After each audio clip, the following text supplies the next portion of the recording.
Hello friends, வணக்கம். இன்றைக்கி நம்ம கிரேடியண்ட்டும் பெயிண்ட் டூலும் பார்ப்போம் ஃபோட்டோஷாப்பில். இதுக்கு ஷார்ட்கட் ஜி. ஒரு ஃபைல் ஓப்பன் பண்ணுறேன். இது பார்த்திங்களா, ஃபோர்க்ரவுண்ட்லேயும் பேக்ரவுண்ட்லேயும் கலர் சேஞ்ச் ஆகுது. நம்ம எந்த டைரெக்ஷனில் ட்ராக் பண்ணுறோமோ அந்த டைரெக்ஷனில் கலர் மாறும். ஃபோர்க்ரவுண்டில் க்ரீன், பேக்ரவுண்டில் பிளாக். இப்போ க்ரீனை வேறு கலர் நான் மாற்றுறேன். ஃபோர்க்ரவுண்டை ப்ளூ கலர் கொடுக்குறேன். இப்போ பாருங்கள் எப்படி மாறுது. எல்லோ கொடுக்குறேன், எல்லோ கலரில் மாறும்.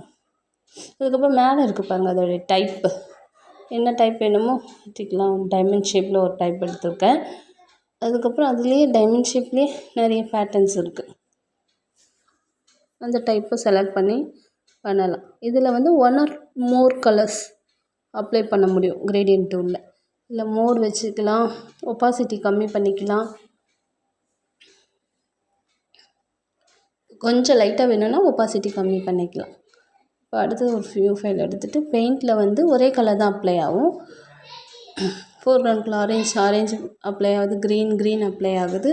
இப்போ பேட்டர்ன் டைப் எடுத்தோன்னா பேட்டர்ன் டைப்பில் சேஞ்ச் ஆகும். இதுலேயே நம்ம ஒப்பாசிட்டி கம்மி பண்ணிக்கலாம், ஜாஸ்தி பண்ணிக்கலாம்.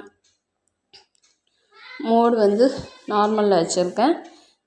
அப்போது பெயிண்ட் டூலில் ஒரே ஒரு கலர் தான் அப்ளை பண்ண முடியும். கிரேடியண்ட்டில் ஒன்றுக்கு மேலே கலர்ஸ் அப்ளை பண்ணலாம். கொஞ்சம் டைப்ஸ் இருக்குது, என்ன டைப் வேணால் யூஸ் பண்ணிக்கலாம். கொஞ்சம் கம்மியாக வச்சுருக்கேன் ஒப்பாசிட்டி, அதான் இப்படி இருக்குது. Okay friends, thank you.